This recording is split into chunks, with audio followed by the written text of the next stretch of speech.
We're trying to find the happy medium between long form that is still quick and easy. So Yeah. yeah, it means that we end up diving into a really broad range of issues, that even some that a lot of people might not even consider human rights issues. And then we have to explain why those things are human rights. So yeah, that can get really nuanced and complicated. And I think this sort of, but we were working very much in silos. So I think we're trying to kind of break those silos down, kind of even just within the Amnesty movement. Coordinated, like long-term vision of where WordPress core is going, which makes it a lot easier for us to say, okay, if we have a bad budget year, we can always just move in a little bit closer to what core is doing and we'll still be okay. And so from a stakeholder management perspective, they might want things done a certain way on amnesty.org, but we always have to remind them that, there's a much bigger picture here, and that investment needs to be able to spread across all of our users, not just the ones on the global site. Today's guest is Caroline Courtney, who is the global website editor at Amnesty International, one of the world's largest international NGOs focused on human rights since 1961. As you can imagine, it's a very large responsibility to carry, not only for the main international website, but also providing the tools and resources for individual countries so that they too benefit from the shared functionality. Expect to learn about Amnesty's evolution on the web with open source, decentralization, ever-changing channels, and more. If you work digital within nonprofits, you don't want to miss out on this episode. Caroline, welcome to the show. It's a pleasure to have you. Nice to see you. Thanks for having me. Awesome. Let's just dive right in, get in the thick of it. You've been at Amnesty for a number of years, and it feels as if you've gone from working on the mission to working on the things that power the mission. I'd love to hear from you how you've seen your journey evolve at Amnesty and how you've ended up in the role you are in now. Yeah. So I think you've described it quite well. So I've been working at Amnesty in different capacities for about 10 years, and I actually started more on the advocacy side, and then working with a research team when I moved over from the US and I moved to the UK. And then from there, I started working in comms and digital. And I think kind of as our web strategy has sort of evolved, it's exactly as you say, it's sort of like working on how to enable activists rather than actually doing the sort of activism ourselves, just because I think, yeah, the global amnesty movement, there's so many like inspiring people out there, and I think it's just about giving them the tools they need to get the work done. Yeah, I completely agree. Do you miss it at all? The advocacy side? Yeah, I think what's nice is that I'm still involved. It's just in a kind of new way. It's kind of nice to be able to bring like a different skill set to the table there. But yeah, it's great that I still get to have those like, interactions and stuff with the advocacy and research side pretty frequently. So it's great. That is great. And like just speaking personally with the animal welfare stuff I do here, I work with really passionate people, which are not necessarily business people or technical people. So they bring all of the passion, 200% of the passion, but then sometimes none of the business. So really balancing that out and kind of bouncing between the mission and the thing powering and enabling the mission, I feel is quite powerful. So it sounds like you really have the best of both worlds in that regard.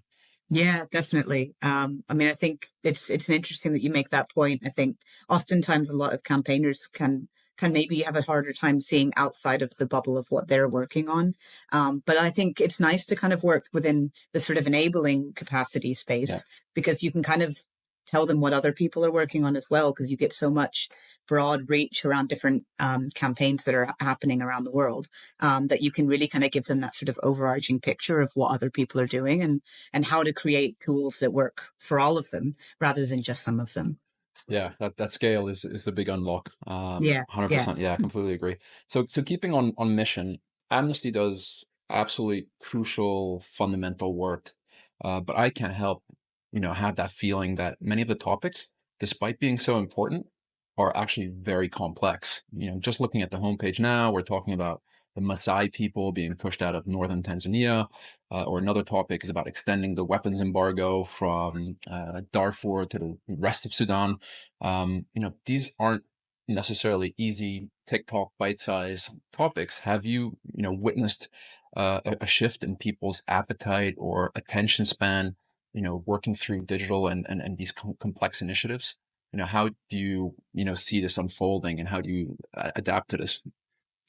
That's a really great point. So yeah, I think kind of looking at Amnesty's mission, like it's quite a broad mission. So I think if you go to our statement, it just says that we want to make sure that all of the rights issued to us in the Universal Declaration of Human Rights, that we actually are able to claim those. So yeah, it means that we end up diving into a really broad range of issues. That even some that a lot of people might not even consider human rights issues, and then we have to explain why those things are human rights. So yeah, that can get really nuanced and complicated. And I think the sort of communications goal is to make them not complicated.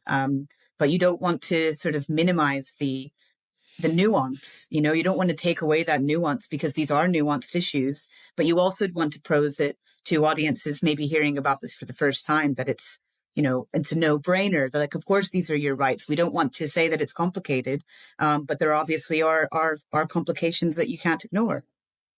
Yeah, and yeah, 100%. And it's like, even me going through a website, I just felt, how do you convey these topics even to the new audiences? They're used to the algorithm. They're used to much shorter action, edutainment type things. Yeah. Is Amnesty able to react to that and still, or do you have to change your entire game up from like long form prose to almost all video these days? You have to make, like, do you actually have to minimize a bit to be at the top of the funnel and then create like more interest down the funnel so that they actually land on the website and on your content? Yeah, well, I think what's interesting about, I guess, the web side of things is that I think that it's a different competitive space in a way than a lot of what you see on like social platforms. Because obviously on social, it's still very much the rule of, get to it in the first 3 seconds and keep it under a minute. Whereas I think with web content, particularly when you have a website like Amnesty websites, which do rely almost entirely on organic search traffic, is that you do actually have a little bit more flexibility within the platform to have that long form content that's still bite sized. So you can present all of the information, but present it in a way where it's skimmable, where it's, if people only want to stay for 30 seconds, that's okay because they can find what they need. That's a lot harder in social just because the platforms are more restrictive in the way that information is presented. So I think on the website side of things, we're trying to find the happy medium between long form that is still quick and easy. Yeah, that makes a lot of sense. And I guess zooming out, global donations are quite stagnant, and Amnesty's revenue, I think, like, was more or less similar from the last report, 23, I think, to the previous year. But at the same time, channels are changing so quickly. So you just mentioned SEO. You probably have email still. There's this kind of foundational base that you have. Do you feel the pressure of these new channels and trying to work harder and harder to maybe keep these sort of more saturated channels alive and going because of the high churn rate there seems to be with donors in general in this space? Absolutely. And I think our social media team has been experiencing this sort of Yeah. roller coaster that a lot of social media teams have been through. And I think for a while the website of things was safer from that. But I think now that we're starting to see quite a lot of platform changes in search engines, the introduction of AI overviews and Yeah. and more like rich SERPs and things like that, we're now having to respond to that. And I think that the challenge, particularly in an organization that is still kind of going through a bit of digital transformation, where there's a lot of educating stakeholders on KPIs and things, and how we define impact. Because the platforms are changing, we're now having to change our ways that we define impact in a way, because it works differently from month to month. And I think that creates a really challenging stakeholder management problem as well as a platform management problem. But obviously, when there is sort of stagnating fundraising and revenue, there is that need to sort of say, don't worry, we're still growing, we're still Yeah. impactful. We're just impactful in a different way because we're in a different environment than we were last year. Yeah, it's like this huge portfolio you have to keep tabs on. Somehow the web felt easier 10, 15 years ago to manage. You had like one or two social channels, you had your website, and I think the referrer landscape in Google Analytics would more or less look the same. You could write any article with any kind of keywords, and at least in 2008, 2009, you just ranked for it like within Yeah. a couple of days, which is amazing. But yeah, it's a super challenge. So when I compare myself to Amnesty with our animal welfare charity, it's pretty linear in our case. Like we evacuate animals from front lines, we produce food, these kind of things. Like our mission, our campaigns don't change much. But in your case, you have so many new topics, new issues that come about, completely new stories from new geographies. How, from a digital perspective, how does a campaign come to life and then ultimately, succeed, I guess, in its digital goals? Like, what's the life cycle of a new campaign?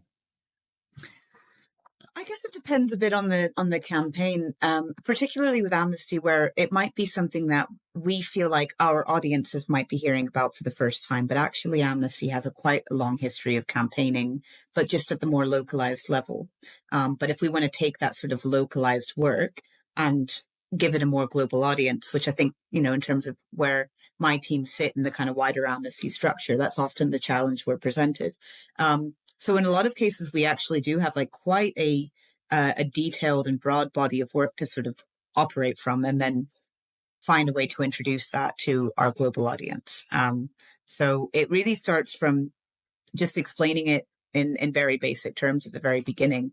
We want to find things that are search engine optimized, not just because that's a way to get more reach, but also because you can really understand what people know about this topic by doing things like keyword research. It's not all about, getting more eyeballs on the page. Yeah. It's also about really understanding your user and what level they're coming in from. So I think we often start from there, and then um, as Amnesty kind of begins to grow a bit more of a reputation on that topic, we can kind of adjust to where the audience moves in that. So, looking at things like comments and kind of taking inspiration from users rather than exclusively listening to what our researchers and campaigners are telling us. Because oftentimes I find that our researchers and campaigners are so receptive to those sort of audience insights that we're trying to pull. And I think that like it kind of position, say, sort of digital manager or like someone like me in a web editor position, really as a sort of facilitator in that conversation between what our users are saying and what our campaigners are saying, and kind of facilitating that dialogue between them. Yeah, that makes a We lot can of, go and in lots of yeah. directions. Yeah, no, I'm sure you can. And I really like the idea of doing keyword research to understand what is actually happening more. And that's, as you say, that sounds like less marketing and almost more on the advocacy side of just understanding how the topic is perceived from a digital perspective, or how it's understood at the digital level, which seems very, very insightful. It almost sounds like you then create conscious content, or Yeah. some kind of, I don't know, more rounded content that's not just focused on the click through, or the impression or whatever. So yeah, that's very, very interesting. Um, Getting more tactical, and I'm sure we'll talk more about these things as we kind of go through this. The website, amnesty.org, you're responsible for the international side. As much as I understand that, it's built on WordPress. It maintains a pretty complex information architecture, runs in 4 languages, including Arabic, which runs right to left. There seems to be very high accessibility standards, at least from what I can tell. Has its own donation checkout process with WooCommerce. So yeah, all, pretty running at full speed, it seems. Um, how how has that whole like journey come to be? Because I believe this was a large sort of redesign, replatform. Where did that originate? What was the mission? Why do it? How did you end up here? Well, I think so. Our redesign process, which was essentially just to move from Umbraco to Yeah. WordPress, I think from a visual design perspective, it stayed very similar. But I think that sort of move from the CMS to try and make our engineering and our development a little bit more lean and agile. That was sort of what's inspired the move from Umbraco to WordPress.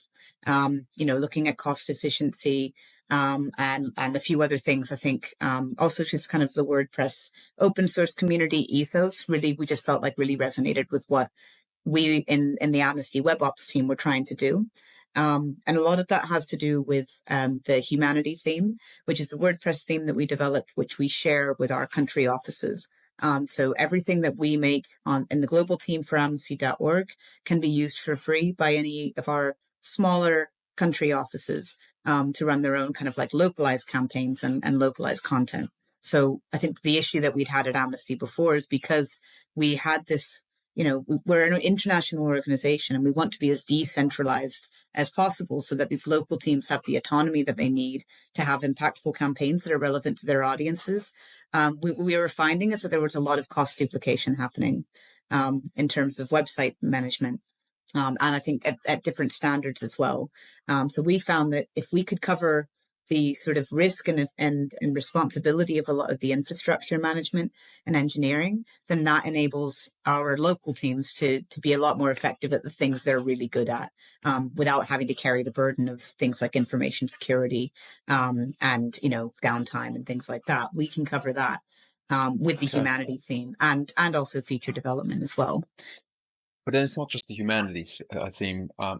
Sorry, let's backtrack for a moment. For anybody who's watching and doesn't understand the WordPress ecosystem, it's built on a lot of open source and freely available plugins, which could be extensions, or what we also call themes, which in other systems are called templates. And in this case, Amnesty has released their own theme called Humanity, and we will talk about that a bit more also. But just to understand the infrastructure, because you said, you offer them humanity as a theme, but do you have a multi-site setup now with WordPress where you just spin up a new instance for countries so that they really don't have to worry about infrastructure and any of that stuff? So we have that as an option. And I guess it's not quite a multi-site just in terms of or single instances, but same server type single thing. instances. Okay. Yeah. And we offer hosting options for them.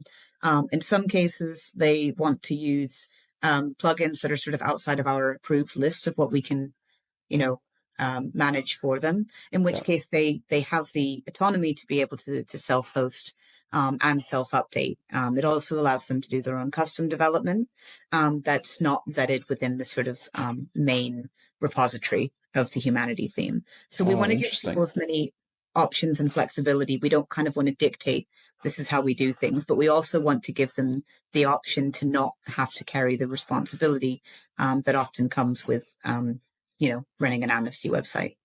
Yeah, that's interesting because it almost sounds like a bit of a double-edged sword on one side, because yes, you can say, hey, look, we'll give you an instance and all that kind of stuff. But at the same time, if your plugin's not on the approved list or you want to write custom code, you still have to self-host. Yeah, exactly. Okay. And I think we're trying to sort of look at looking at the resources that we have within our team, expanding that plugin list of what we can comfortably look after for them. But I think that it's also, we don't want to just be doing third-party plugins. A lot of times we develop our own plugins. That's been a big thing actually around properly open sourcing the theme outside of Amnesty, which has been a big priority for us this year, so that anyone can use it, not just Amnesty teams. So we've been moving a lot of our things into our own plugins rather than just keeping them in the theme like they were before. That sounds really great. I saw you have like a Salesforce integration one. There's a donation one. There's basically every little parcel of functionality just becomes its own repository in an open source format. Yeah, definitely. Yeah. And I think the idea for that is so that teams can make it as complex based on their needs or as simple to manage as they need. And I think in a lot of Amnesty contexts, a lot of these smaller country teams aren't really at the point where they've got a whole fundraising machine happening quite yet.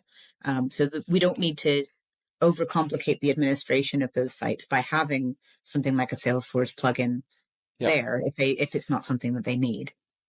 Yeah, no, that makes a lot of sense. We'll come back to WordPress in a bit.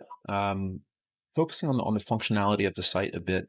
I've seen in your Google Tag Manager, you have quite the sort of optimization payload, let's call it that. You have Hotjar and Crazy Egg, that's popular for heat maps and screen recordings. You have Visual Website Optimizer and Google Optimize, which is great for A/B testing, multivariate testing, all that kind of good stuff. Which of these tools are you leaning on more heavily than others? What impact are you able to drive through those? Is that a big part of your sort of week to week? Yeah. So I think something that we've been doing a lot more of, which is I think relatively new for us in the global team, is really relying on surveys.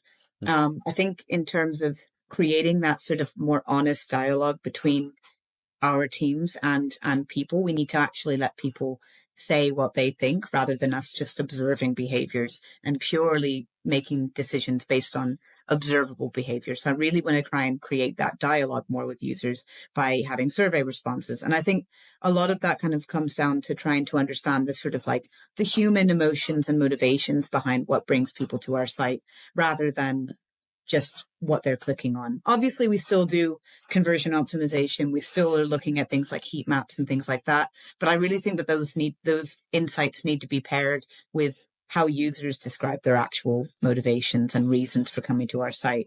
And that's been really fruitful in a lot of our sort of audience engagement metrics, so that we can actually understand the people behind the visits rather than, okay, well, this type of content gets this many clicks and this type of content gets this many. That can tell us something, but I think it's more helpful to sort of look at that as an actual person, trying to complete a task rather than just figures. Yeah, 100%.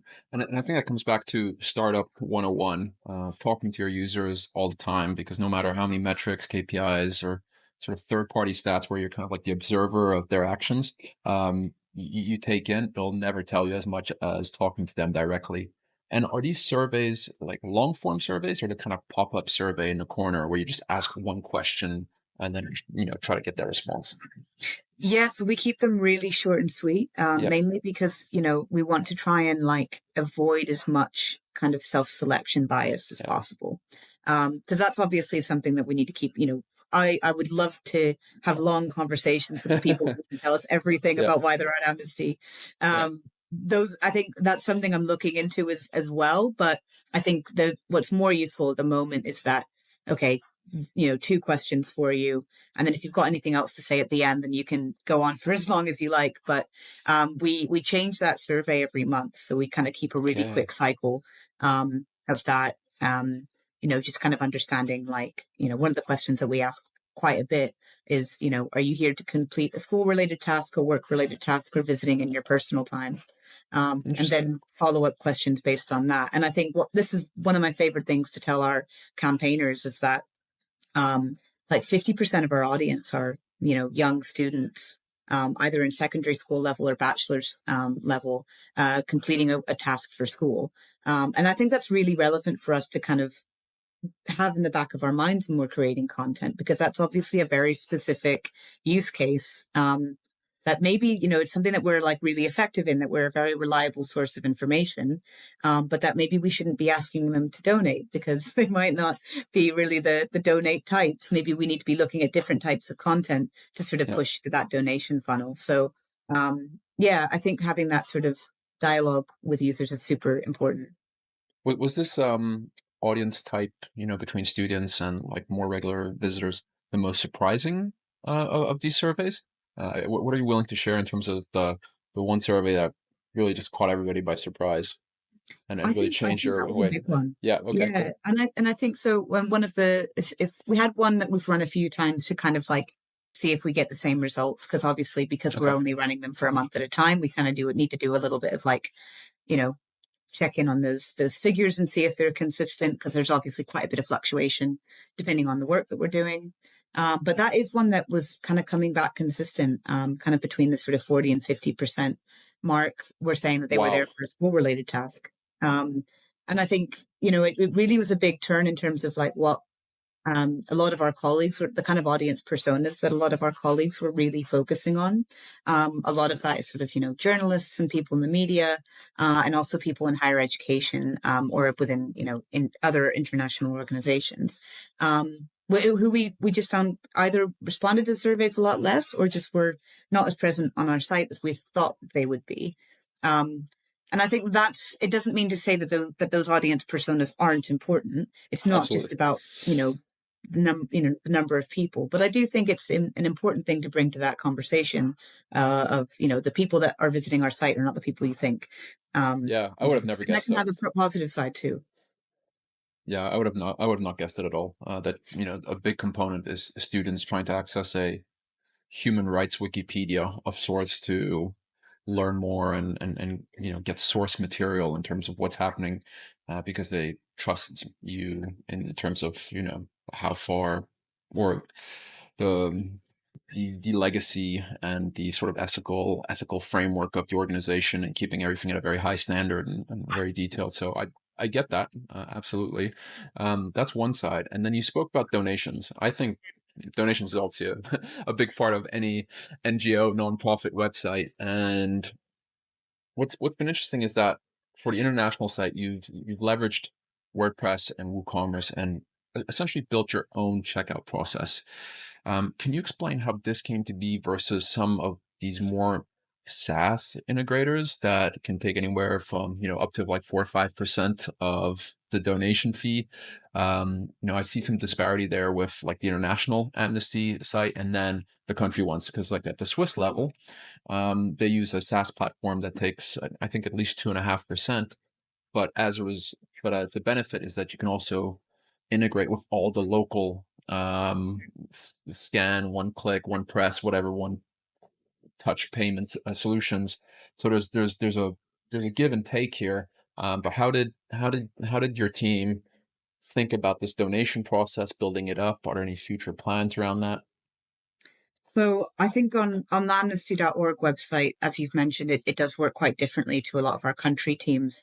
And that's primarily based on a sort of organizational structure side where we actually don't collect donations from users who are in countries where we have a country office. Got it. So there was a level of bespoke development that was required to redirect people to the correct donation page so that they could donate to their local country office rather than to us. And then I think the sort of journey beyond that for users who are in what we call international member countries, so anywhere where Amnesty doesn't have an office, then they donate through our site. Because these offices are all over the place, it was hard to create a sort of bespoke journey that uniquely caters to their sort of localized payment needs. So that is actually something that we were trying to invest more in, but also without being spread too thin across lots of different user needs. So I think our sort of approach to the current functionality was really to keep the development as close to sort of core WooCommerce or WordPress functions as possible, so that we didn't have to maintain our own sort of custom workflow there. But that is something that we might have to customize later down the road, maybe once we have a more clear idea of what those requirements would be, given this very, uniquely spread audience that we're trying to cater with that functionality. Yeah, that's very fascinating. And I'm trying to run the numbers in my head. If I remember, Amnesty International takes in about 350 million, was it? Yeah, Per annum? yeah, in euros, yeah, Right. something like And that. so if Yeah, you get charged a 2% sort of fee on top of a SaaS integrator, on top of even like just the transaction fee itself, that's like 7 million. yeah, Which sure, you get grants and you have other things. Some platforms charge less, some maybe charge more, but it's probably a number that's like over 1 million, I guess, that's going to SaaS integration sort of donation platforms or third-party services that facilitate these things. So I guess there is somewhere down the line a sort of business case there to be had to hmm, delve further, because WooCommerce does provide a lot of the local country options. yeah, And then at the same time, I think there's UX UI patterns that I've seen some of these platforms use quite successfully in terms of exit intent pop-ups, having consistent designs, trying to push people to monthly recurring subscriptions instead of one-off transactions. So in my mind, I'm thinking, there's a big thing here to disrupt for yeah. an open source donation workflow, Mm. especially if some of the charities band together to, yeah, I Yeah. think that's a cool idea. Yeah, yeah. I think you've hit the nail on the head there, and I think that's that sort of kind of culture of sort of collaborating within the nonprofit space is really kind of a culture we're trying to create within this sort of web management community at Amnesty. Mm, Because I think, before we'd moved to WordPress, website management was so decentralized. So a lot of times these decisions around, what systems we use, what CMS we use, how donations work, what commission we're paying or not paying. A lot of that negotiating power was really left to quite small teams operating on their own, and ours was one of them. I mean, we were a team of 3 people, and Yeah. so and then the USA they have 3 or 4 people. So I think, but we were working very much in silos. So I think we're trying to kind of break those silos down, kind of even just within the Amnesty movement, so that we can either build something ourselves that works better, or find out how to marry up our systems and give us a little bit more negotiating powers on how we work with suppliers. But at the moment, or I think in the past at least, and still now, I guess to a degree, it is really challenging to kind of operate at scale, when people are still working very much in isolated ways. Yeah, that's I mean that's kind of worms, and now you've got my mind asking other questions. Um, so charities, NGOs, nonprofits, they tend to have some version of CRMs. That could be Salesforce if they're really large. That could be Civi CRM, which I think you may use. Is there a consolidation even like at that level to bring, or is that also fragmented at a country level so that it's not just a website, it's also the kind of country level CRM to keep all the books within a geographic region and all that? Or are you able to consolidate there too? So I think on the CRM side, there's a similar kind of process Mm, happening okay. around it being very devolved. Um, and I think there's always going to be an aspect of it being devolved, just because we will remain decentralized in a lot of our operations. But that doesn't mean that we can't be cooperating and coordinating with each other, to kind of be more efficient and kind of have standardized processes. So at the global level, we use engaging networks.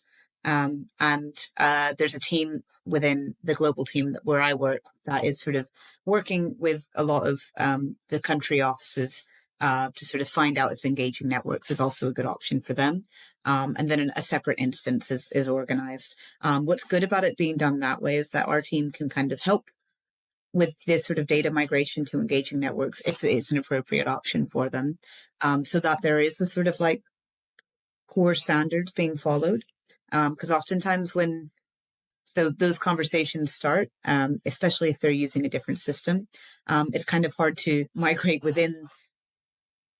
to those core standards when the system's already kind of being used. So sometimes that migration makes those core standards a little bit easier to implement. But yeah, it is about kind of striking that balance between, making sure that our, particularly when it comes to CRM, that our users' data is as secure as possible, while also not, being too directive to the country offices on how they need to be doing things, because we want to try and give them that autonomy as well. Yeah, that's that's one of the great challenges I feel of large organizations, and we've seen that from our perspective at Human Made, our WordPress agency, which works with a lot of enterprise organizations, is this trying to offer a set of tools that you have the ability to customize and work on, but they adhere to a set of standards, as you point out, or they use a shared sort of license, or you're able to come together to have those discounts at a much larger scale. And that makes a huge difference at the NGO level, because the more fractional costs you have laying around, the more work you have, the more custom work you have, and that just kind of eats into your non-mission, non-program costs, and just doesn't look great from a transparency point of view. But as soon as you're able to achieve those gains, it feels as if you're both able to then unlock a larger base level of engagement and wins for the various countries and geographies, as well as reduce the costs, if I understand that correctly. Yeah, absolutely. So I think that's where a lot of that push is coming from. And I think that kind of as Amnesty is moving on its sort of journey to becoming even more decentralized and opening up in some of these smaller offices, and investment going to those offices to make sure that they have the capacity they need, we are finding that the people that we're engaging with now, they get it right away that, That's great. it's a cost saving initiative. and it also means that their users' data is more secure. So it's a sort of no-brainer for them to kind of work with us. But it's nice to kind of have that be a decision that's made within the country office rather than us kind of feeling like we're constantly trying to sell ourselves. So I think that is just something that, in the nonprofit space, when there is more investment happening in kind of improving those digital experiences, they bring in people who are sort of like, oh yeah, less money, more security. That's obvious. So yeah, we're getting there. Yeah. No, I mean, it's a continuous improvement. Yeah. That makes a lot of sense. I like in the enterprise space, we often struggle with proprietary solutions selling into the C-level and doing an incredibly good job of throwing a lot of money at it to not necessarily agree with the rest of the company and the team. And a recent study I read on this third sector on nonprofits is that only 6% of CEOs understand like digital strategies through and through, which kind of leaves that door open. How at Amnesty now, like I'm sure there was pressure from third-party vendors that come in, which are proprietary, which are trying to sell into it.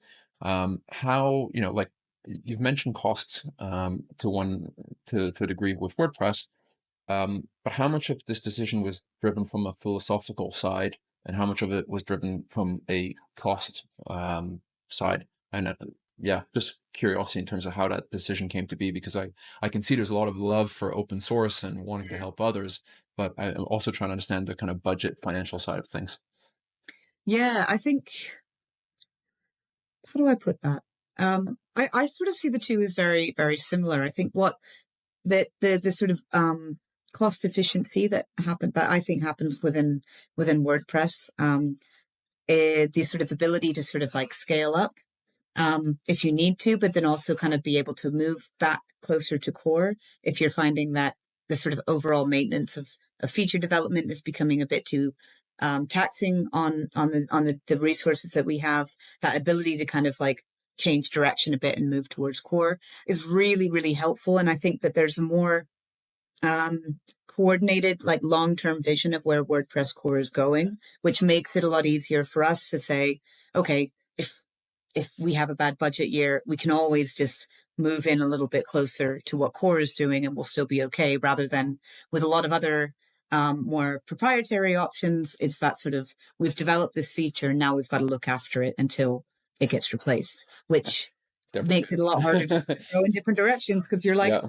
do we actually want this? Like, Yeah. And I think that was and kind of getting to the sort of stakeholder question as well. I think that was a sort of like difficult concept to sort of explain to a lot of our stakeholders in the nonprofit space, because I think many of them will have digital experience, but a lot of them have more of that sort of like almost purely custom build kind of way of working, which I think was very common in the nonprofit space for a really long time. I think kind of Or using, Joomla. sorry? Or Joomla. Yeah, Joomla and Yeah. like a lot of Drupal sites and things like that. Yeah. I think, Still popular. and Mhm. Still popular. Just Oh to give you a yeah, quick stat, of the 100 top nonprofits in the US, according to the Forbes list in terms of revenue, I looked at every single site of those. 40% of those were on WordPress. A striking 20% roughly was on Drupal, which is much higher than its usual market share.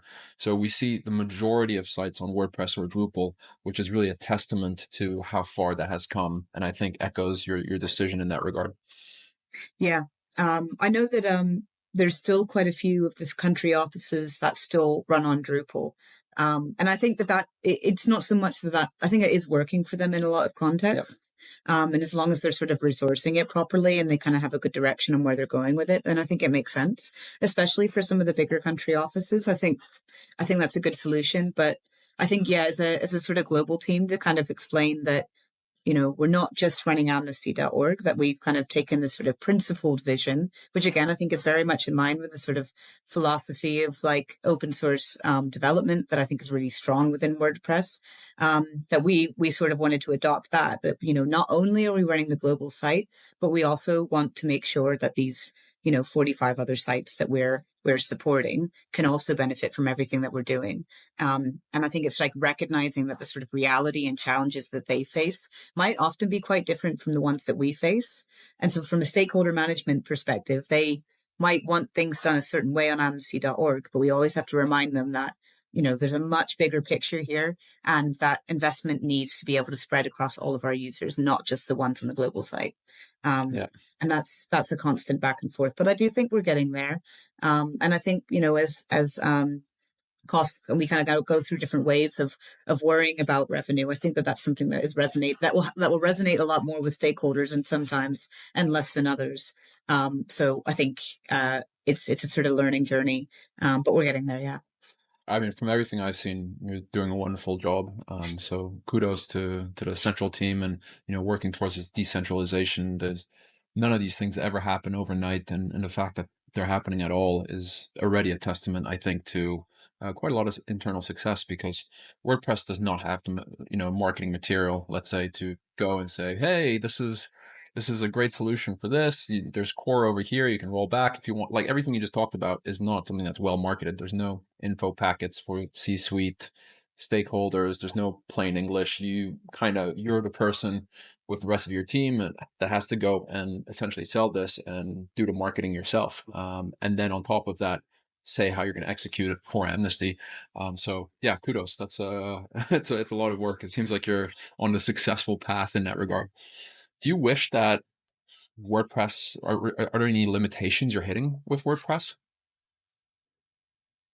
That's a tricky one. So the answer is no. Great. Yeah, Carrying yeah, on. I can't think of one.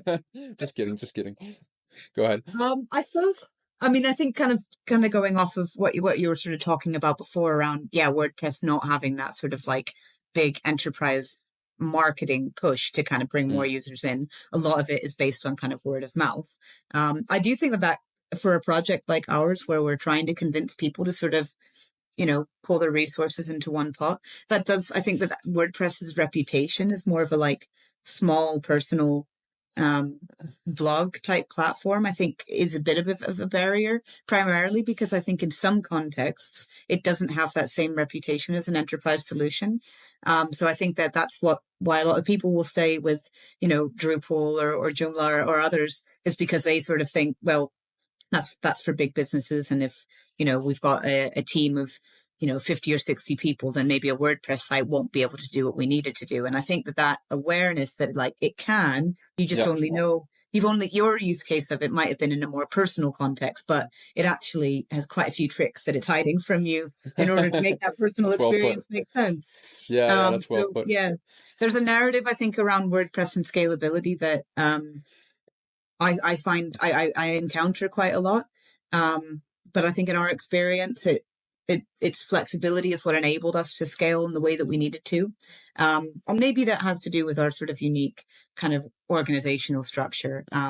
But, I think that's certainly a challenge that we face, is that kind of like breaking that narrative a little bit.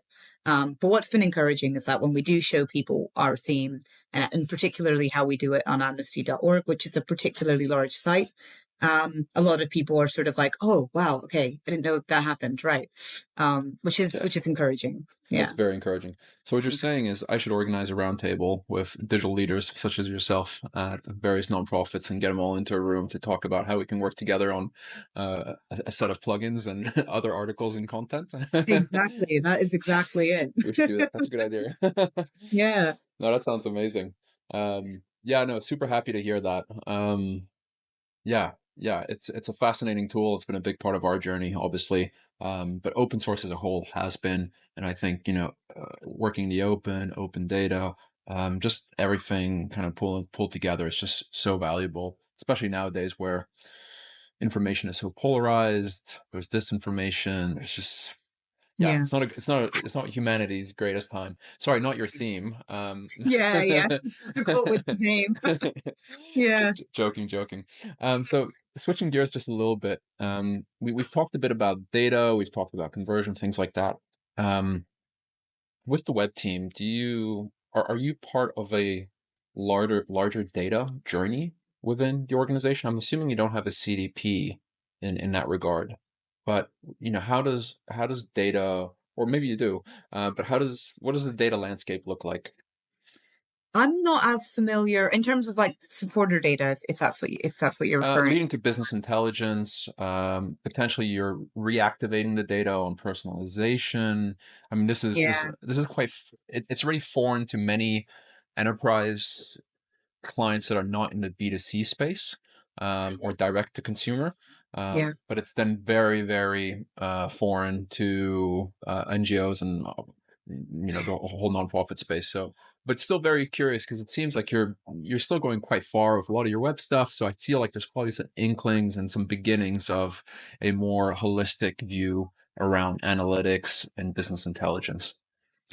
I think we're quite early on that journey. I mean, we still use Google Analytics for a lot of our sort of reporting on web performance, and I think it's it's a very changing environment in terms of like what platforms are the most reliable. It's also one that I think can be very expensive to do properly. Yes. Particularly, and I think, this might be something that resonates with other nonprofits. A lot of it is still very much based on like campaign goals. So, we're not a purely data led organization. And I think that's a good thing because we're a campaigning organization. So there might be some things that we do, even though it might not perform. Um, it's important that we still kind of we do the work and campaigning work that we need to be doing. So I think that investment in improving our sort of business intelligence around web performance then kind of has a bit of a flip side to it because we shouldn't be purely data led, so investing too much in that is difficult, I suppose. But I, it's not that it's I'm, not yeah, important, but it's a difficult business case to make I when understand that. orders. Yeah. And I understand that you don't want to A/B test every single step of the journey to then, just brute force things through based on analytics. But what I'm still hearing you say is that you want to succeed at the campaign level. And in order to do that, you do need a holistic view of data. So it's not necessarily how did user one go through three different funnel points and then maximize each funnel points sort of engagement rate, click-through rate, conversion rate, whatever, but rather that their entire journey has a high conversion rate. So for your persona of donors in a particular country, or if it's the students, or it's private or ultra high net worth individuals, whatever your kind of segmentation is, it sounds like you still want to uh, maximize the conversion at that level. So tell me if I'm wrong, but is there some kind of KPI at campaign level then? They vary quite a lot Okay. between campaigns, so a lot of our reporting is done at a campaign level. And I think depending on the sort of like theory of change behind that campaign, they'll be looking at, um, like traffic from organic search, or they'll be looking at petition conversion, or they'll be looking at, signing up for an online learning course on human rights. So they all vary quite a bit. And I think the limitations that we have with using the platform like GA4 is that sort of like very bespoke dashboards require quite a lot of work to Oh, develop. they do. And They also, really do. I'm so lost. I've been I using Google know. Analytics since Urchin, which was like 2004 or something, and I'm so lost in this latest version where I don't even know what's going on anymore. Yeah, and I think that like in terms of a lot of like Google's kind of shifting directions or kind of what they say they're working on in terms of Yeah, like cookies and things, it does make it hard to sort of commit to a particular path. But it is certainly something that we're looking into, other options that yeah, are maybe more in line with like Amnesty's ethos around data collection as well. yeah. But it needs to. It can't come at a sort of cost of like clear and transparent communication with stakeholders on how our websites are performing. So it's about kind of identifying what information is most important to our stakeholders and finding the solution that works best at delivering that. But I think that those indicators can change quite a lot depending on the stakeholder, particularly within a big organization. Right. And like last question around that, are you then considering open source solutions in a similar way to the web, to then data and analytics? Because the data capture at an open source level, I think the largest tool for that is Rudderstack. And then you have various open source analytics tools or semi Yeah. open source, like PostHog, right? I think is a good example of sort of fake open source. I'm Yeah. not quite sure what their latest position is. I think they might have removed the wording from their website, but Right. is that the idea then? Is to go more in the open source direction where you're kind of owning the software and the data?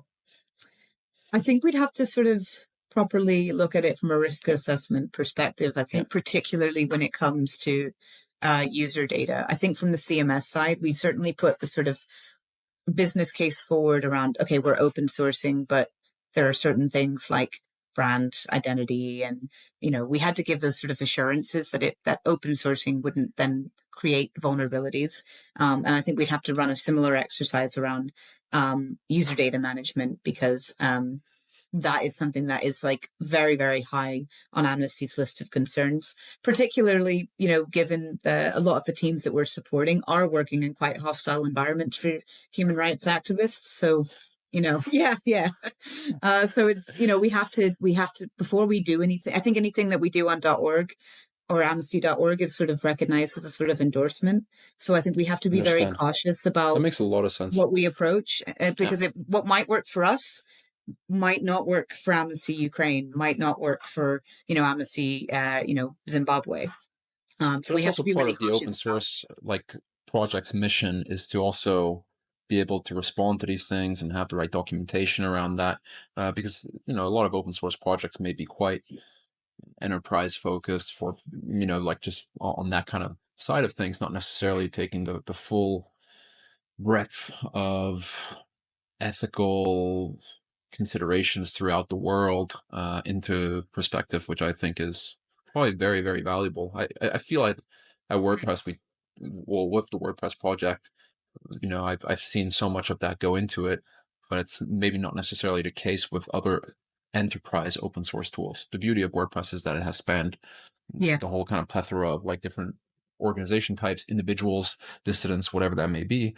But other, something like Rudderstack, which is an open source CDP, is never going to yeah, be used by a single journalist. yeah, yeah. Yeah, that makes a lot of sense.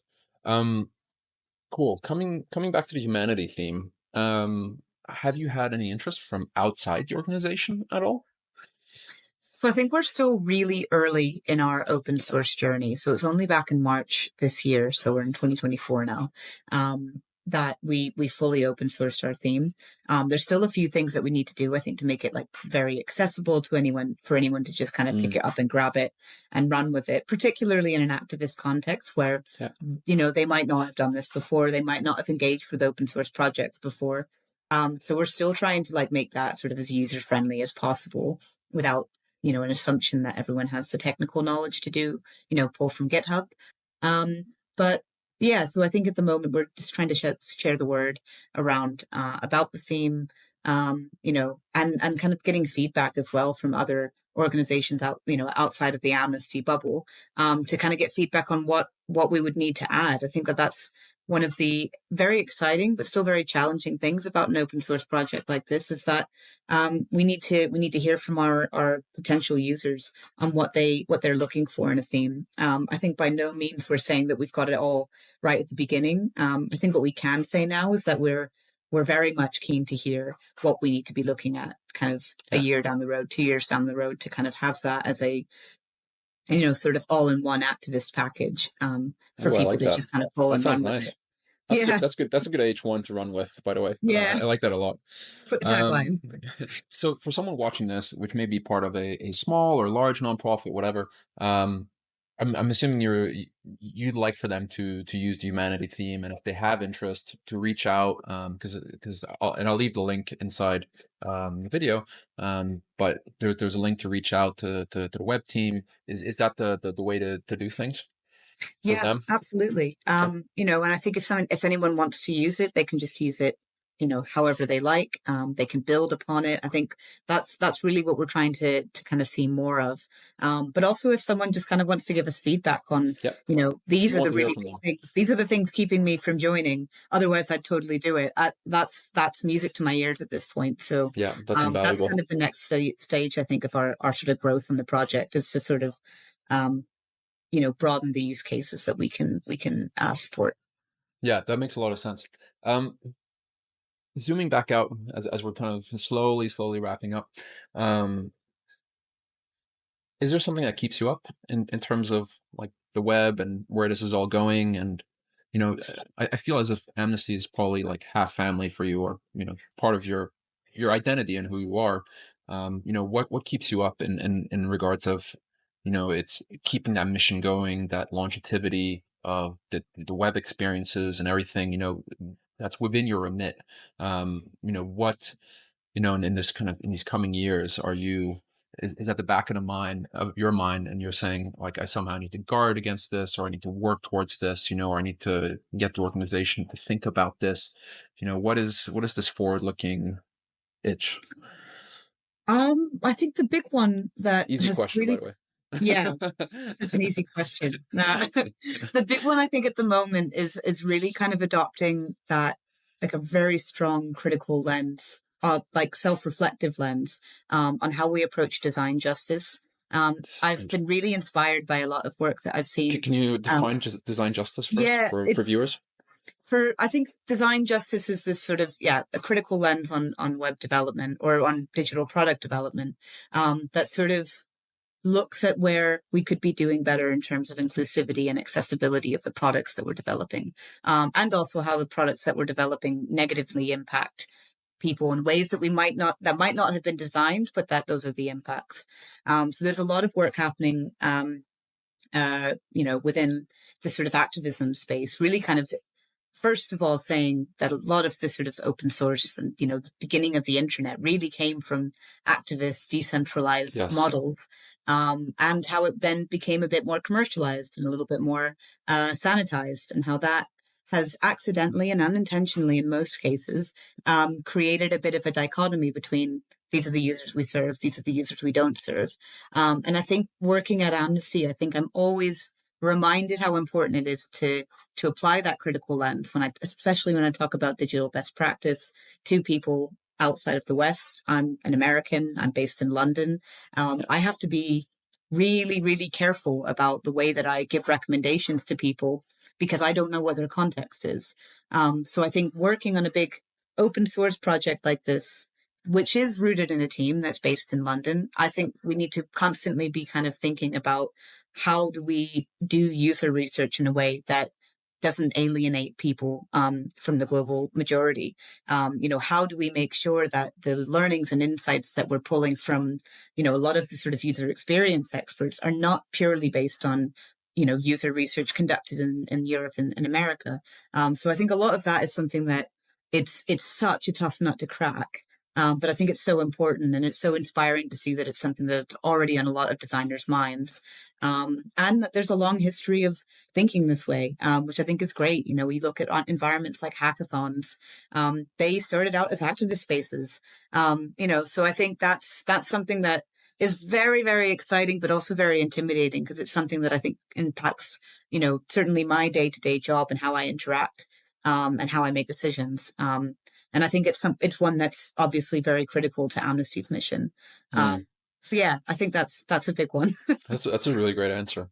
I often try to find out what people's masterpiece is, in terms of like they've been working on these different paintings and are working, potentially towards this masterpiece. And then at the beginning of the conversation, we talked about how you went from mission to empowering the mission, and that's rooted in scale in terms of being able to multiply the gains you have and the insights you have to many different outcomes, which is great. And this almost sounds like one of those masterpieces or pinnacles of that journey Yeah, at an I think individual level.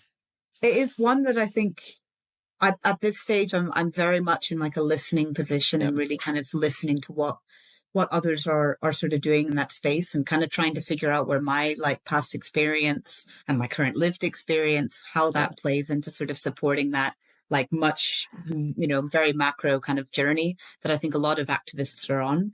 Um, but yeah, I think that I'm lucky that I have a job where my day job can slide really well into that, and I think the humanity theme is a big part of that. And also being able to kind of work with, you know, campaigners and researchers who already think this way, because of the work we do. So yeah, I think I'm in a listening stage Yeah. and ready to jump into action. No, that sounds amazing. And for someone who's hearing the term design justice for the first time, what's a great starting point in terms of a book, a reference, a website? Is there anything that is really like just this is a great entry? Yeah, so I would recommend. So there's a writer called Sasha Costanza Chock, who's written a book called Design Justice. I will find it There's and link also to it. yeah, we'll put a link in there. Yeah.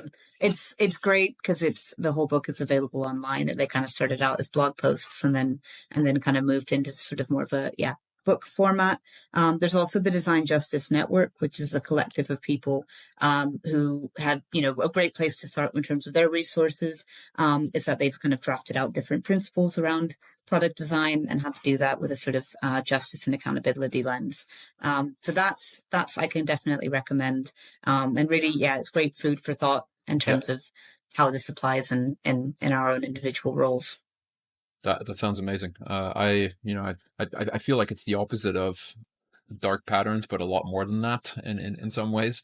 So Yeah. I'll have my own reading to do, which is great. So thanks for introducing myself and anybody else who watches to, because I hadn't heard that term specifically. I'd seen a lot of initiatives around such work, but design justice as a concept sounds very, yeah, just fruitful for humanity in that regard. So, and very Humanity large in thing. scale. You're just nailing them today. Loving it. Um, yeah, cool. So one last one really to understand, where's the Amnesty web team going in, 2025? What are you keeping your sights on? Like obviously design justice is a holistic thing. It's more of a practice, something you're definitely and you want to bring back and integrate and make part of the processes at Amnesty, which is great. What are sort of more sort of tactical, I guess, initiatives you're looking at for 2025? Like almost what are your kind of if you're allowed to reveal as much, what are your sort of key GitHub epics, Yeah. or other sort of Asana or whatever task management you use? What are the epics that are lined up for the sort of 2025 roadmap? So I think the one that we're working on now is about moving kind of to full site editor, so that we can give users kind of that like full customization option. I think that will be great for folks outside the Amnesty bubble. Yeah. So that's the big one that we're working on at the moment, and then I think the one after that, the big priority will be around, kind of making our research a bit more digital first. Um, like a lot of international organizations, we rely quite a lot on PDFs, and we gotta break that cycle. So that's the kind of big thing that we're looking forward to, I Yeah, suppose, in the slightly more short term. And then I think with the sort of the future of the theme, I think this will be a forever journey. Really, is really trying to that sounds connect nice. more outside of the Amnesty bubble, and learn from other people. I think that Amnesty can be quite like um, introspective, but almost too introspective that they kind of forget to look at what other Like a Truman nonprofits are Show, doing. Hmm? like the Truman Show. Exactly. Yeah. So I Don't worry, the think WordPress bubble is just the same. So you yeah, trade yeah, one bubble for the other. yeah. So I think like, even just trying to get more involved in the Yeah, WordPress bubble. yeah, My colleague Austin is doing a lot of work kind of meeting other people in the WordPress community and telling them about the theme and getting feedback. Um, and I'm kind of trying to do the same within the nonprofit space, to kind of hear a little bit more about like what it's like to run a website for Greenpeace or Oxfam or any of these others, to kind of understand what their day-to-day jobs are like and how they differ from ours, just because we do all operate so differently. Yeah, just trying to learn more from other people. yeah. That sounds great. So if people are watching this now and they're like, "Hey, I want to talk to Caroline," where's the best avenue to reach out to you? So they can find me on LinkedIn, Yep, or they can email. We've got the I will website link. inbox, which is also that we'll put the link into. But Yep, yeah, email website at amnesty.org for, if you've got any questions yep. about the theme, or if you want to get in touch with me, I'm in there all the time. So Amazing. yeah. Caroline, this has been absolutely insightful. I hope everybody watching gets as much of it as I did. And yeah, I just can't wait to see where this all goes, and to hopefully work together and collaborate on some of this nonprofit, open source plugin theme stuff. I feel like there'll definitely be overlap, and I'm yeah, excited about that future. Yeah, that sounds great. Look forward to working with you. Cool. Thanks so much. All right. Nice to chat. And that's it. Thanks for tuning into this episode. If you like this kind of content, like and subscribe below, and you won't miss the next in-depth nonprofit episode. Till next time.